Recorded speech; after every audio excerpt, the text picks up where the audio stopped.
Okay, thank you, Raghu. Pranam for coming and joining in this conversation. It's a privilege always to speak to you and to have some of your ideas. And this is a part of a series of conversations around exploring the idea of the center, the idea of what is it to discover one's own center and maybe even to birth a centrist movement in this country. What would be the core of it, core ideas behind it, and so trying to reach out to people whose thought can power this, whose thought can inspire this, and in that context, reaching out to you. And I just want to directly start with the conversation around the center, because when we had spoken, you had a very different take on it. So maybe Raghu, what is the center and what is your warning about using center? Okay. Let's look at these ways of categorizing things first to start with. Right. Now, one of the problems in these kind of categorization, left, right, and things like that, is these are very linear, binary ways of categorizing. And I think it's an extreme oversimplification of the complexity of human existence. Yeah, that is one. Secondly, if you look at the history of left and right and things like that, it doesn't have a very glorious history. It started off in France, if my understanding is right. Yeah. And it referred to the gentleman on the left and gentleman on the right. And the gentlemen on the right were all people who were well-dressed and maybe had a bath, or they didn't have a bath, but they had perfumes. And the other half, didn't have this, and they were, a little more from poorest sections and so on.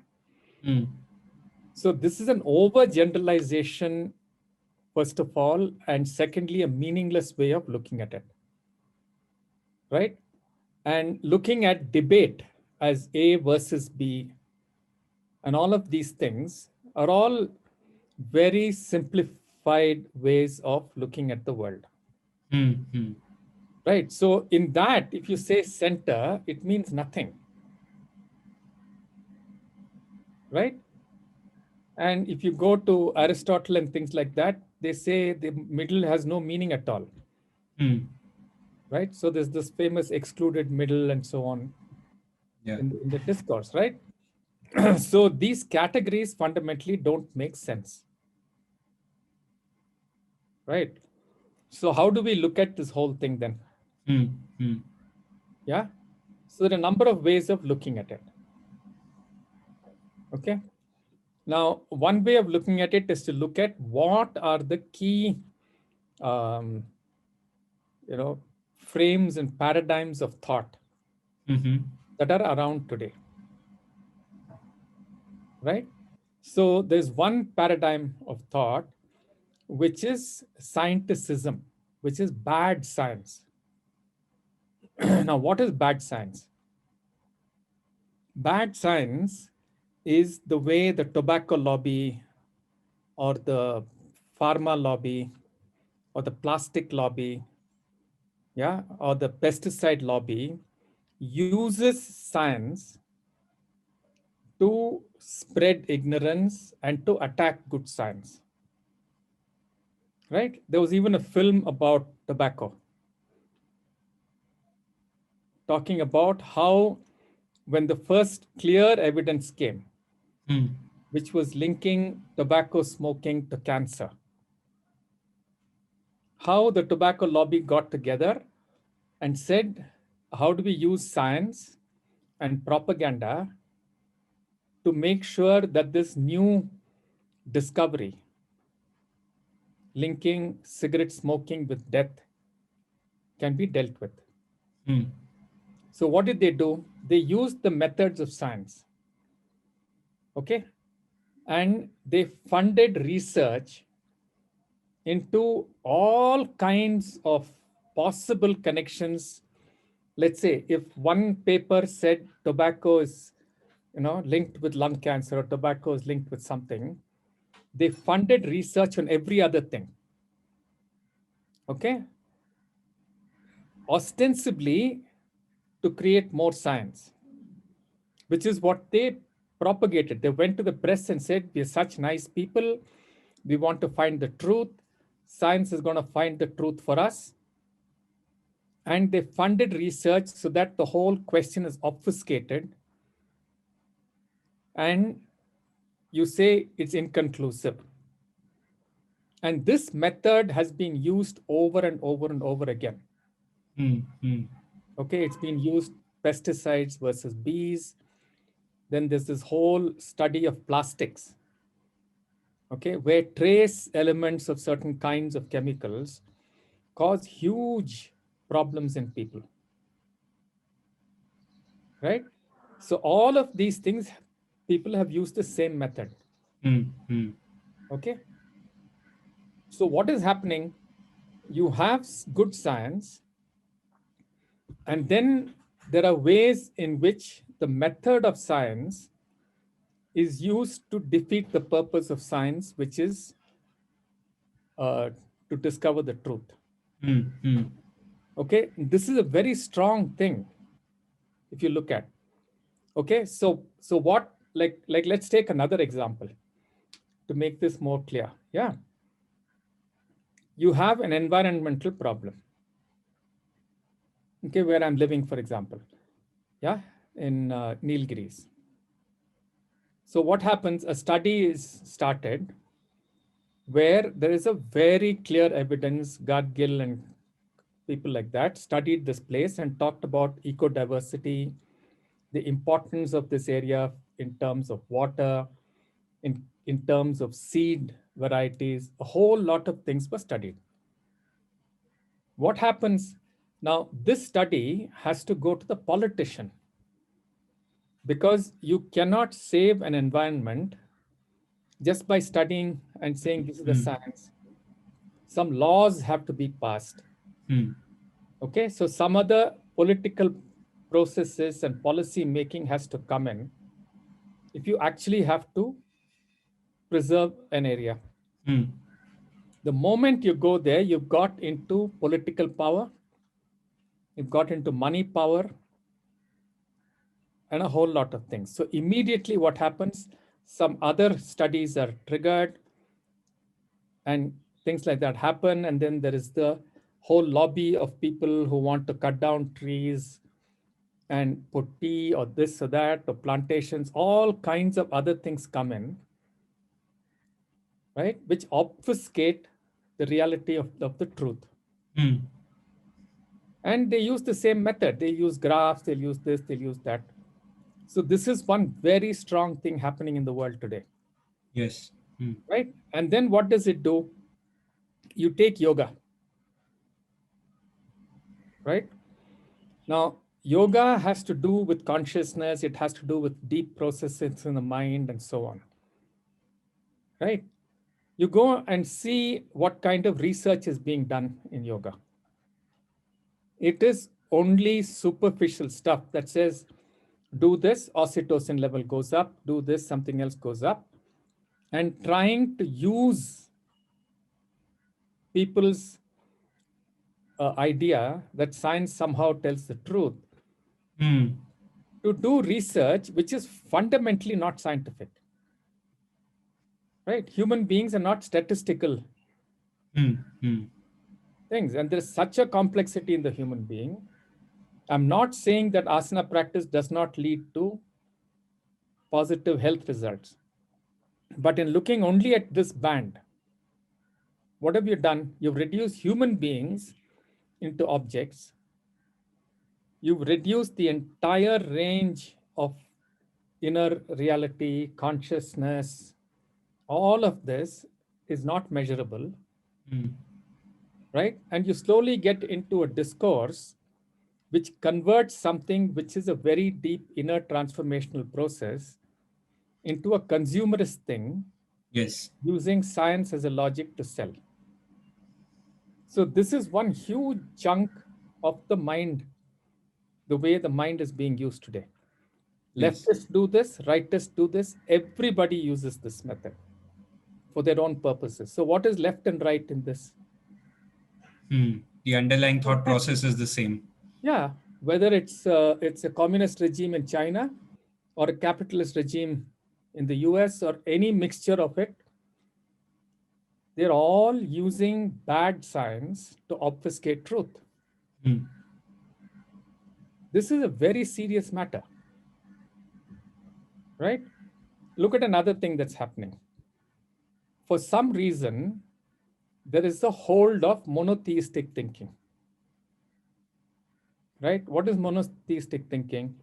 It says there is one God, there's one truth, one set of standards, and everybody conform to those set of standards, and you'll be safe. Now, this is used by political structures, it's used by religious structures, right? The same underlying principle. Yeah. And the whole structure is built as a proxy of this one truth. So if you ask the highest person in that, why are you doing what you're doing? They'll say, refer to God as having told them to do something or some other principle, right? Even science has gone into this. So there's only one way of looking at the world, and that is through the scientific lens.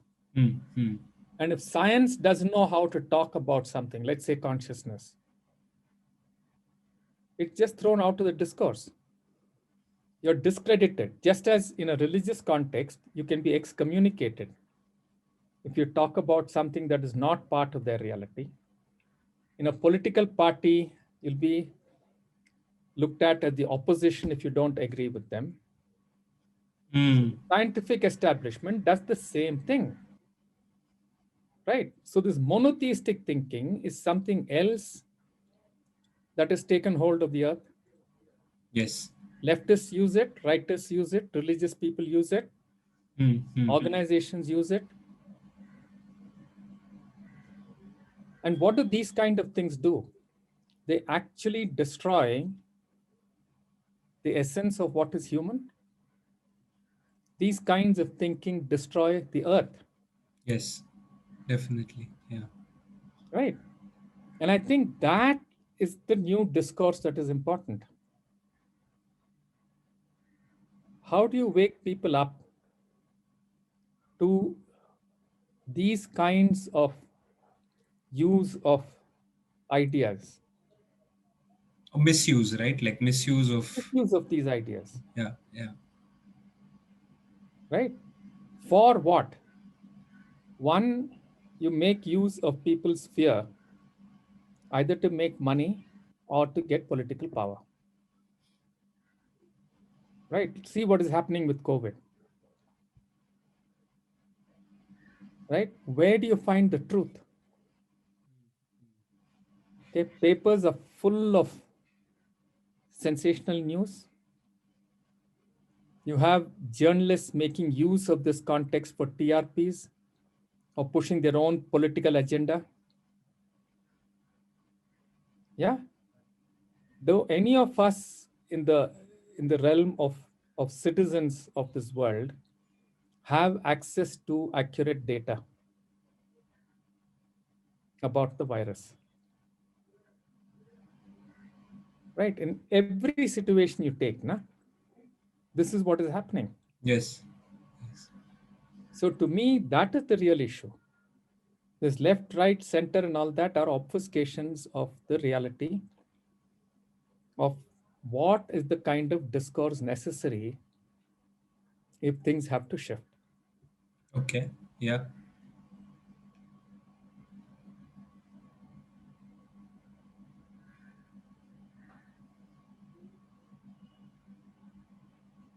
So one part of the discourse you already named, which is to make these processes visible and their destructive impacts visible. You also laid out the problem in a way, Raghu, in the sense that truth is so hard to discern. And we put like Satyamev Jayate on top of... Truth is not hard to discern. There are people who are willing to discern truth for you. There are scientists who are unwilling. This whole issue about the bees, for example, or plastics, for example. The laboratory things, the studies that linked the pesticide, for example, to bee death, or the presence of certain chemicals to reproductive health disorders or various other kinds of disorders is about 15, 20 years old. Truth is not that difficult to come by. Problem is, how is truth used? Is it used in a life-enhancing manner or a life-destroying manner Or a almost? death-enhancing manner. Yeah. Look at how much of investment goes into defense. Yeah. Defense is directly piling up resources for dealing death.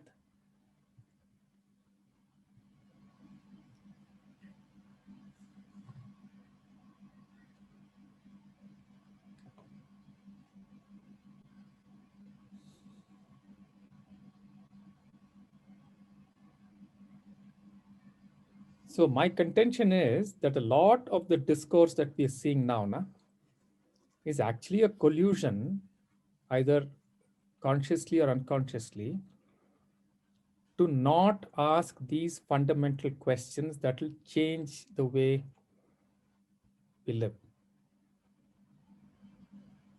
Yeah. Irrespective of which side you are on, you're colluding with the status quo in a way. With using science in this way, using human suffering in a certain way, and all of that.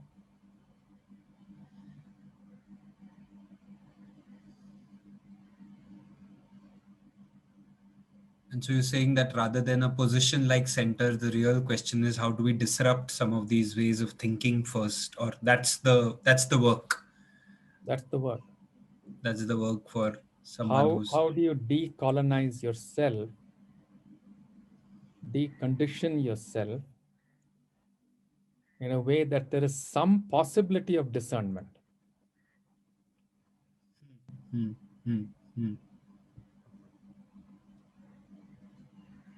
And have that conversation with others also. I'm guessing that we should, I mean, a lot of this work is dialoguing with others and collectively forming some of these bubbles where you can first disrupt it and then mainstream them. And no, clear your own mind. First clearing our own minds. What is the basis on which I am making meaning? Can I start questioning that? Yeah. Am I taking it for granted, for example, that something put out there in the name of science is the truth? Right? And so much of stuff that is being taught in schools is politically motivated. The history that is taught is politically motivated. Right?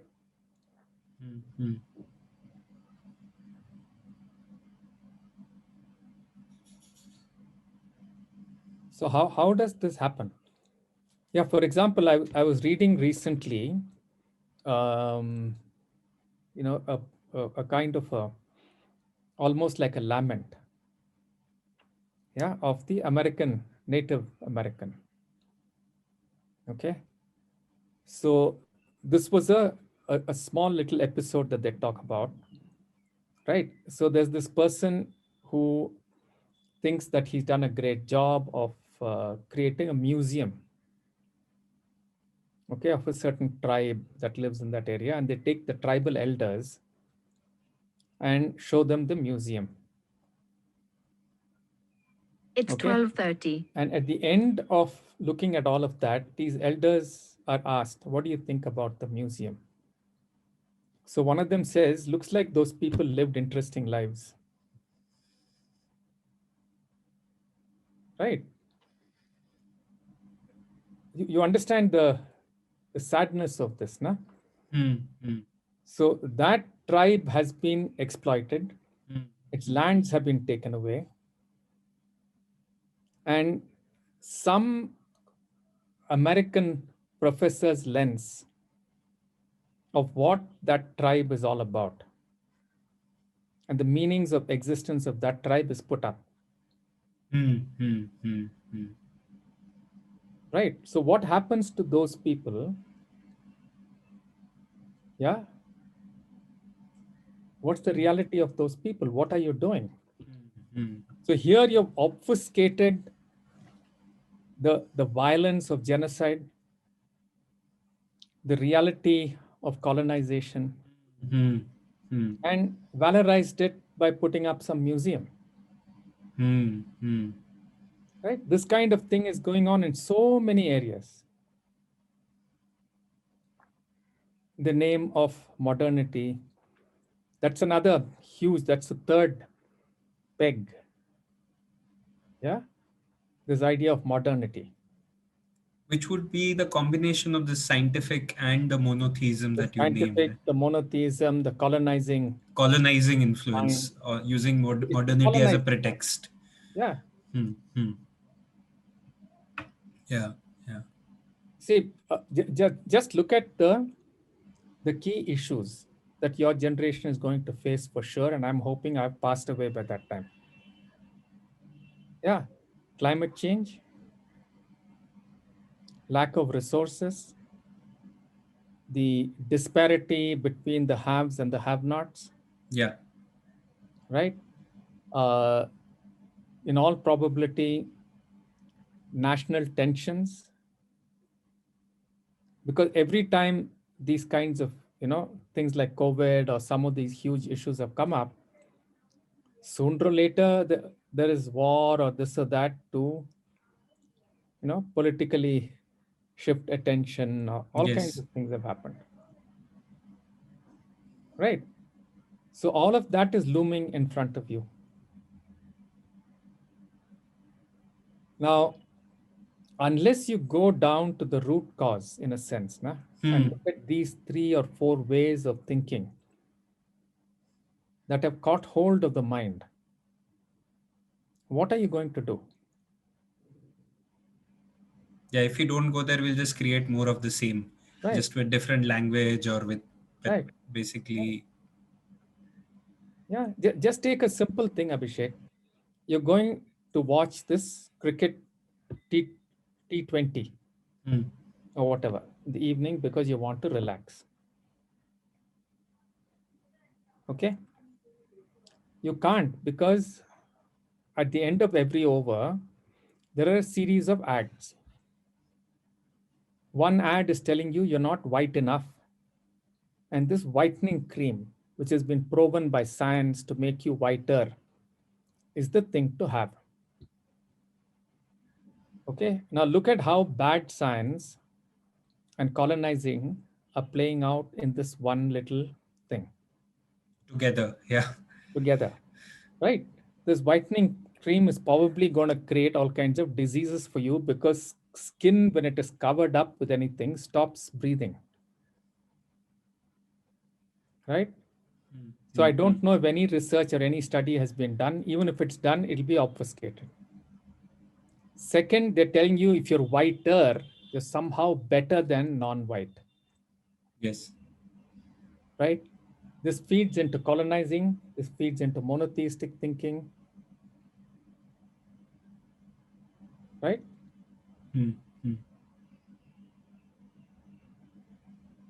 Or there'll be an ad about education. Yeah. And what it says about education, if you look at it carefully, it is saying, not that I'm going to educate you so that you discover how to find the truth or any such thing. It is saying, how are you going to get trained to fit into the job market? Yes. Yeah. Right?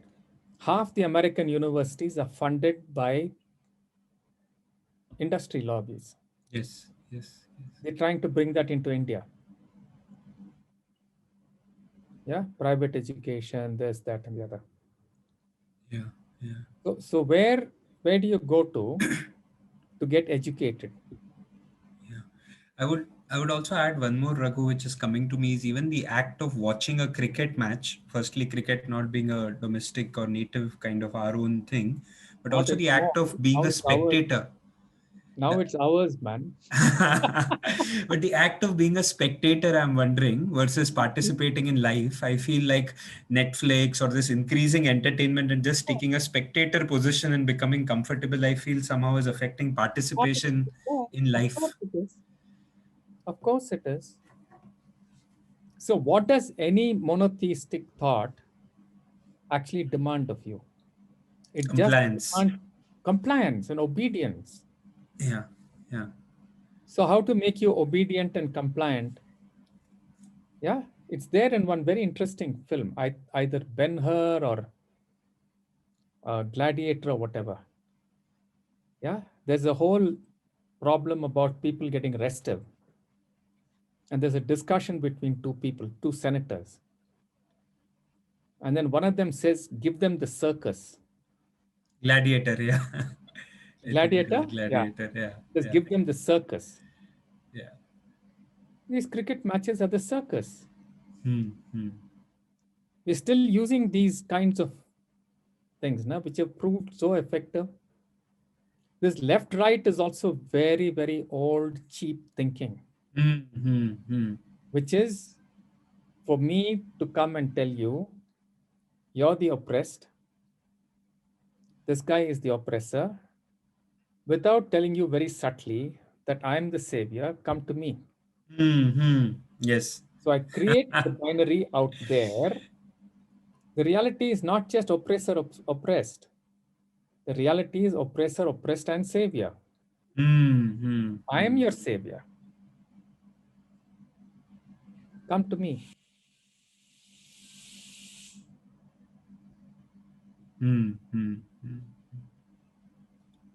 Right? That's getting played out in politics. That's why leftist and rightist.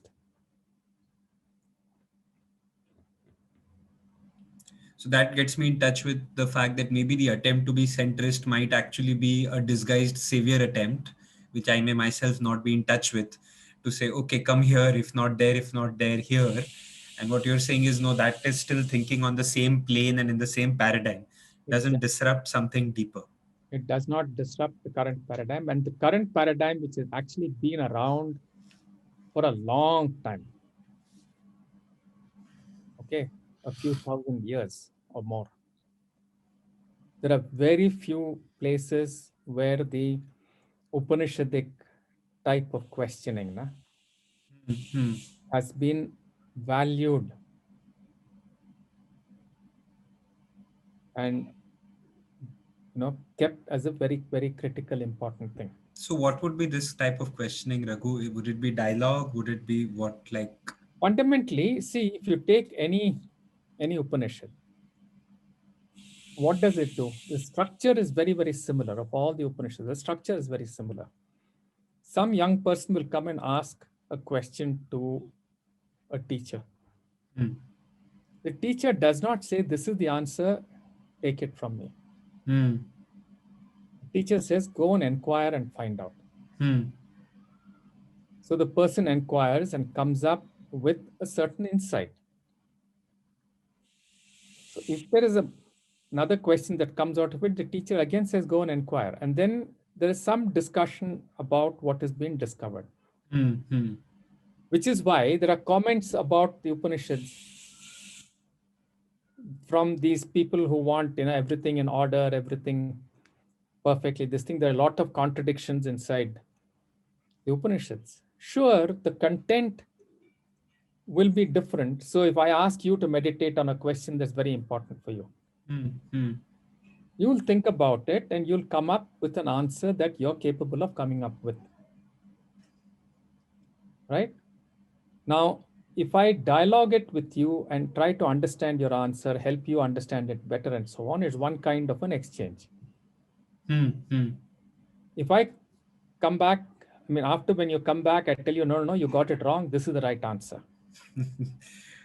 Right? Then it'll be consistent, no? Then all... Get it. So you're saying the contradiction... Every time you say something else, I'll debate you and tell you you're wrong. This is what it is. Yeah, I hear you. Yes, now, yes. Why is the Upanishad consistent? Because it values inquiry. It values the pursuit of truth, not the content. the content is going to keep on changing. But Right. it values questioning, it values The process. doubt, it values the process of deeply thinking about things. Now, one of the critical things that you need to be able to do this are practices that enable you to have a clear mind to think. Okay. That's all the teacher teaches you. Yeah, if you look at the Yoga Sutras, if you look at even Buddhist stuff, okay, apart from the Siddhantam that they tell you, which is actually not that important, all of these Indic methods will focus on helping you work with yourself so that your mind becomes clear and you can come up with answers that are meaningful to you.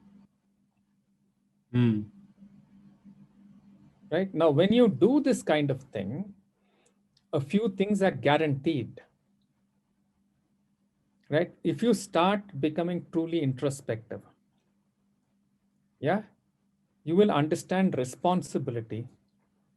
You'll understand compassion as a byproduct of your intense focus on discovering what is the truth of being human, what's the truth of the world, and so on. That inquiry will lead you towards greater and greater responsibility for yourself and for other people in the world. Yes, yes. That process is what is important for me. I hear you. Yeah. And Raghu, just one side question is: inquire into what? Into the world, into oneself, like where, or what is the field of inquiry? So science is inquiring into the world and saying what is the truth of the world. Yeah. So if I keep inquiring into it, right, depending on my capability and the nature of my question, I'll come up with an answer today. I don't convert this answer into a dogma or a commercially important thing or anything right away, nor do I convert it into a weapon of war, nothing. I value it and see how it will help and enhance life. Let's say I need to live, whatever. The same way I can go inward and start inquiring into the nature of thinking, the nature of emotions, into the nature of my psychological process. Then I come into touch with greater and greater levels of truth about myself and about all human beings. These two are extremely important for life. Inquiry outside and inquiry within. Inside. These two are absolutely important.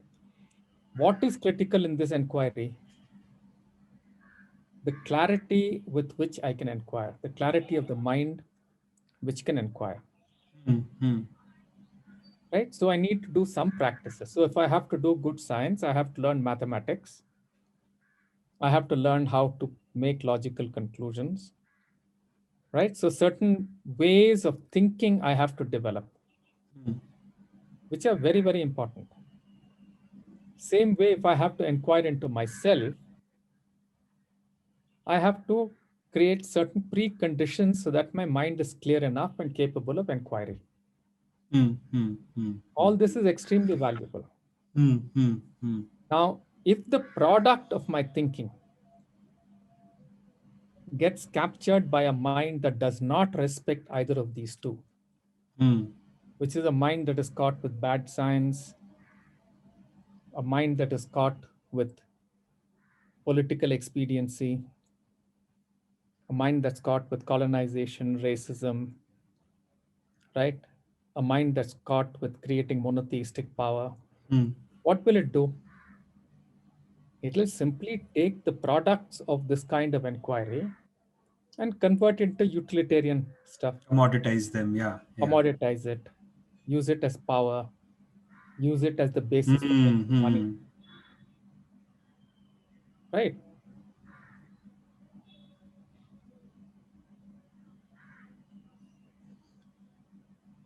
Yeah. I think one possibility this opens up, Raghu, is that many of us could take one question and keep traveling with that question and say, keep sounding it out to somebody who we regard, Like it just gets me in touch with this whole process, which we have been like, I think we've been talking about this over time, and each time I've been doing something, bouncing it off. And I think this process is valuable for me because it's becoming so much about my own discovery of biases, my own biases and my own tendencies. So I think this is opening up this whole possibility that many of us could take one question and go deep with it and keep sounding out, go back, inquire. And That's exactly what the Yoga Sutra encourages. It says Eka Tattva Abhyasam. Eka Tattva means take any part of reality. Go into it to the full depth. Really try to understand it. So it doesn't matter where you start. You start with language, let's say. You see what Chomsky has done with it.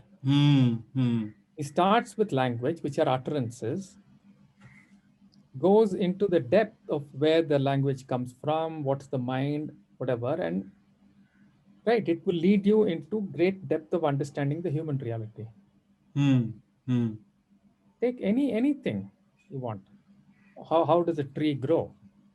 Right, and then you keep going into it till... You keep going into the depth, you'll come to a more beautiful, more intuitive understanding of yourself and the world. Yes, wow, nice. When you don't go into this inquiry, inevitably you have to be a consumer, you have to be exploitative, you're only responding to pleasure, pain, personal motivations, and so on. Yeah.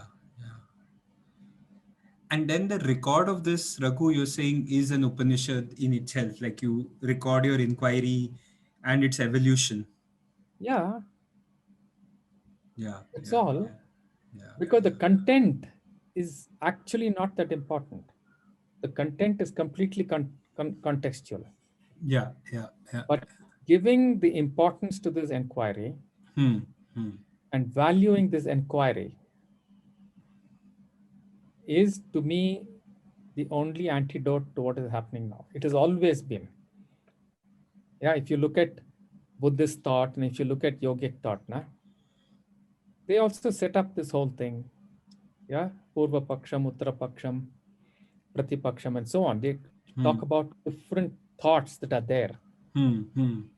Like, for example, if you go back into Indian thought, there are two extremes. One is called the Charvaka, the Lokayata thinking. What does it say? It says life is short, death is certain, maximize pleasure. What do you need to maximize pleasure? You need power. Go gain power, defeat fear, and enjoy life. In short, this is what it says. It's got a rishi. Shukracharya was teaching this. You have on the other side, you have the theories of the other world and doing various kinds of karma and things like that for the other world. Right? Now, yoga, Upanishads, the Buddhist thought oppose both. This will lead to monotheistic thinking. Though in Indian Vedic thing, it has not led to monotheistic thinking, but this is the basis. A priest will come and say, you don't know anything. I know God is talking to me. If you don't listen to me, God will send you to hell. Yes. How do you know? This is the book. God told me, I've written this book. This is God's truth. Right? You dare not oppose it. Why? If you oppose it, you'll go to hell. If you follow it, you'll go to heaven. When will you do that? After you die. Right? So in various ways, these two things have a great continuity even till today. Yes. So this has led to monotheistic thought. And the other one, actually, Charvaka thought led to a lot of good science in India. Oh, really? Like? Yeah. A lot of Ayurveda, a lot of things. Right? And then you have a whole set of thinking in between. Like Indian science is found in Vaiseshika. Vaiseshika is also middle ground. Excellent science.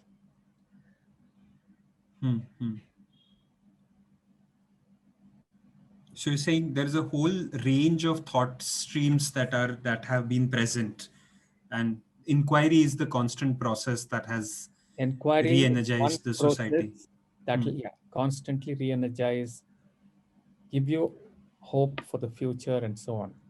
Unfortunately, this has always been a minority of people. Power, political power, economic power is with people who neither understand science properly, nor understand mysticism properly, nor understand inquiry, and are fundamentally creating power structures. Yeah, look at the amount of money that's being used for defense and offense and whatever. Right? If that same amount of money is used for really fundamental education, right? Good medicine, and so on, there'll be no sickness in the earth. There'll be no laboratory that is creating biological weapons that escape and create problems. Yeah, the amount of resources of the earth that is going into creating weapons of war, 20%, directly and indirectly, if you look at it, 20 to 25% of GDP of any country will be going for this. For years. Just imagine. Right? And this thinking, for example, justifies destroying a forest because there is some ore, iron or something has been found underneath it. We have to mine it. Why do we have to mine it? Ultimately, it will be either for political power or for economic power. Neither of which are being used to enhance human life. Yes. Yeah, why is the Amazon being burnt? Some commercial reasons. Yes. So this has really gripped us, Raghu. This whole, these 3-4 paradigms have really gripped us fairly deeply. And early on this conversation, I was feeling fairly sad and hopeless. And then when we went to Upanishads and inquiry, I felt a surge of hope that there is something that can be done. I want to go into that direction. So one is you shared about inquiry as a process and taking up something, what you said as a tattva, and going all the way deep. I think that seems to be one pathway for sure. But what else would you lay out as things for our generation then to respond to this? Like, is inquiry in and of itself sufficient? Is there action? Is there dialogue, debate? To me, inquiry is an extremely important foundation. Okay. Right? And this inquiry has to be constant. It's not that I've inquired, I found the truth, now I'm going to fly a flag. Right? It can't be that. There has to be this constant introspection and asking yourself, what am I really doing? Do I really know the truth? And constant effort to understand this. That is one. I think the second critical thing is for people to really commit themselves to what I would call a dharmic living. Right? Dharmic living means what? My engagement with wealth and my engagement with things of pleasure are done in a way that is constantly enhancing of me, you, and the world. Right? I don't care what you do. You can be a musician, you can be a doctor, you can be an engineer, you can be anything you want. But can you commit yourself to making sure that whatever resources you use, your own resources, other people's resources from nature, are constantly enhancing life?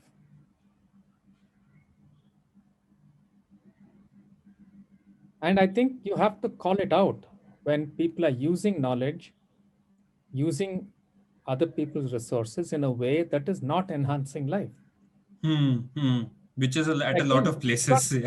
Yeah, this has got nothing to do with leftist, rightist, nothing. Look at what China is doing. Is what China leftist or rightist? It's a strange capitalist leftist kind of No, I amalgamation mean, the of. way they're dealing with Xinjiang, the way they deal with any small possible statement against the state. Recently, I read about some businessman who lost a few $1 billion in value, right, in their stock market because he said something about a Ming dynasty long back, which could have been interpreted as a criticism of the present government. Okay? Hypersensitive. This is. He loses value in the stock market. What does that mean? It means millions of people in China are afraid that this one seemingly oppositional statement could bring down the wrath of the government on him. His company will lose value. So before all that happens, quickly cash in and pull out my money. So That can you deep. The fear is that deep. How deep this whole mind thing is? Yeah.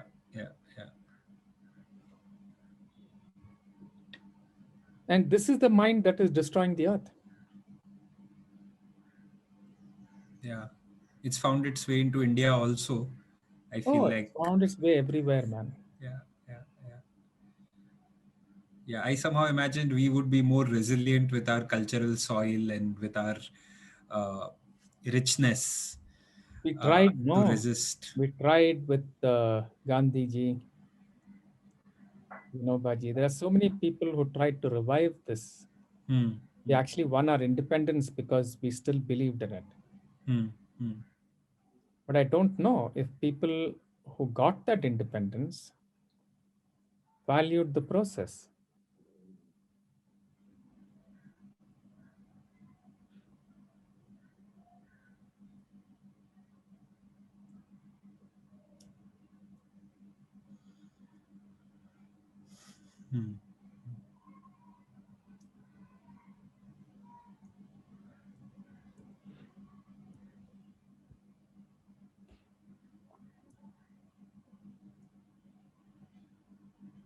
So people will have to make a choice, Abhishek, of saying, where do I want to put in my effort? Where do I want to put in the life force that I have? Right? Am I going to put it in a way that's a bargain? Am I going to use myself, my mind, and all my energies to trade it in a job market? Or will I trade it in some other place for either for power or for money? Or am I going to invest it in real enlivening of the world and of myself?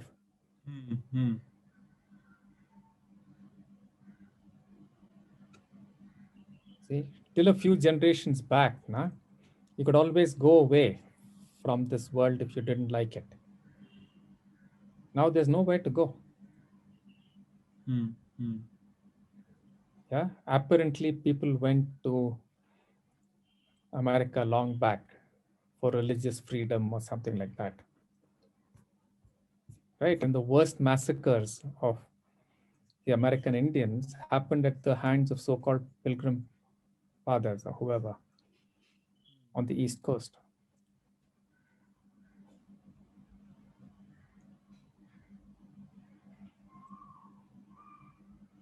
So at one level, there's nowhere to go except to go inward,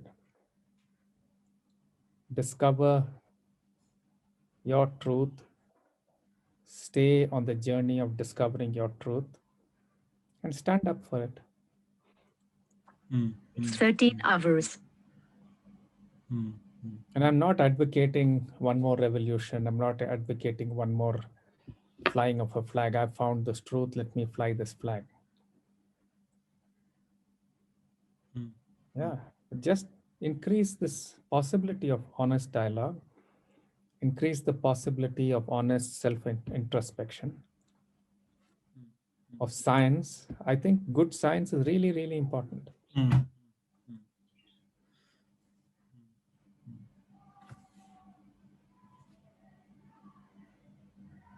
Yeah, dialogue that allows many truths to Power to come forth. appear is very, very important.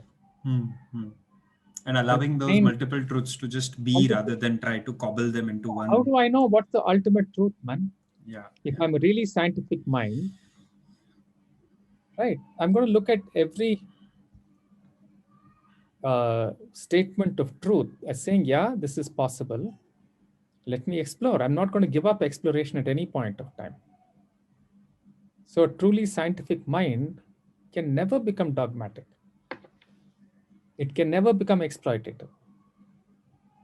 The same way a truly introspective mind can never become power crazy. It can never run after power. So I think, if you want to look at what might be an alternative, it is really valuing these three things. Valuing good science, valuing deep contemplation, and valuing dialogue. Okay.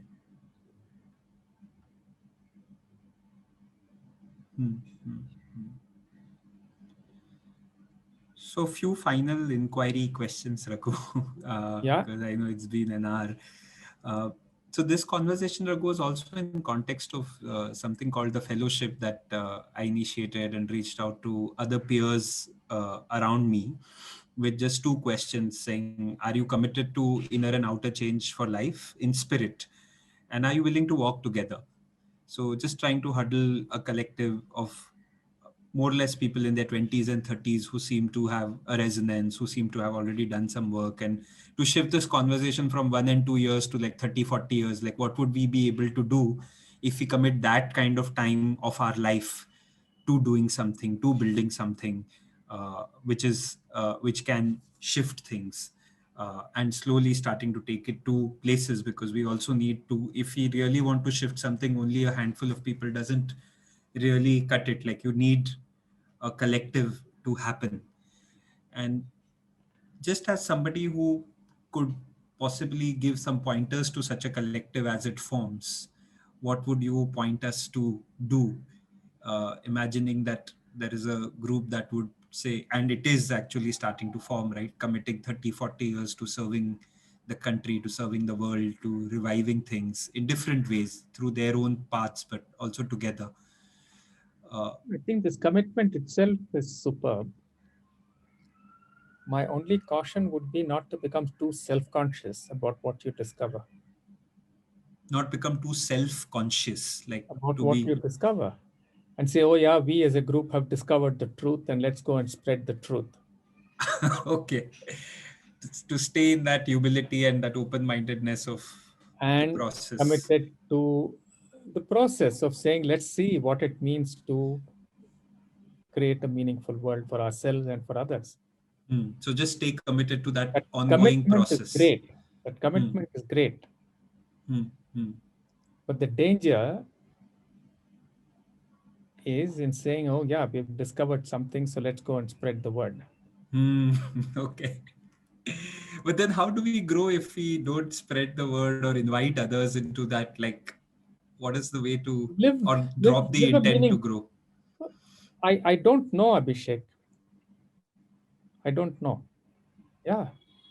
See, at this point of time where I am now, beyond saying, let me live, and if somebody wants to come and talk to me, they talk to me. I share with them what I know. If it's meaningful, it's meaningful. If it's not, it's not. That's where I am. I'm reminded of this old story of a rabbi. It's a nice little story. He says, when I was in my 20s, I thought I was going to discover the truth and change the world. Then I grew up a little bit. And then I said, let me discover the truth and change a few people around me who are, yeah.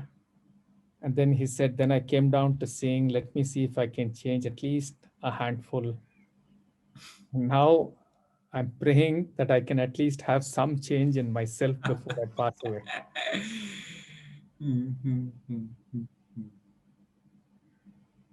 I honestly have come to that point where I don't think there is, I don't, for myself, I don't think I can change anybody. Oh, that's Coming from you, that means that's quite something. Yeah, if you have the Seriously. question, Abhishek, if you have a question, you'll come and have a dialogue. If I don't make sense, you'll go to somebody else who makes sense.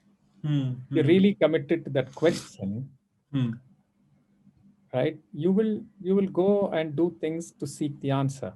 Can I instill a question in you? Can I instill a really, critical inquiry in you? I cannot. If you have that inquiry, right? If your inquiry is about science, you'll go to a man of science. And until your thirst is quenched, you will not give up. The same way, if you have questions about life, they're really fundamental, important questions, you will quest after its answer. There That is also is something, important. but there's also something, Raghu, about having people being able to tap into that capacity, right? Either it's presence of people like you, or I don't know what lets people tap into that and bring them alive with like a fire of inquiry. Like what would, I don't know if it's a formula but there is some set of conditions that brings. To me, the condition is, Abhishek, if you have the spark, yeah, of, let's say, self-inquiry. If you have the spark of saying, how do I live a healthy life? I can share with you what I have done on these two. Right now, if that fans the spark a little bit, great. If you don't have that spark, okay, then there's nothing that. Nothing. Okay. Right? Wow. You'll go from one crisis to another. If you wake up in the first crisis, then you'll start seeking. If you don't, you'll go and create the second crisis. Just look at the history of mankind, yeah? Crisis to crisis, yeah. Yeah, we've had colonization of such extreme violence, na? Yeah. King Leopold, the whole of the Americas. What have we learned, man? More atom bombs. That's what we've learned. Yeah. What has Israel learned after they've been through a Holocaust? Look at the way they're dealing with the Palestinians. Where is the learning, damn it? I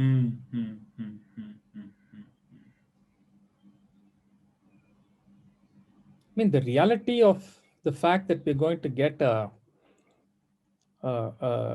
climate disaster and renewable resources disaster is not new knowledge. Right? Extremely good papers have been written about it. Excellent research have been done about it for almost 50, 60 years. Yeah.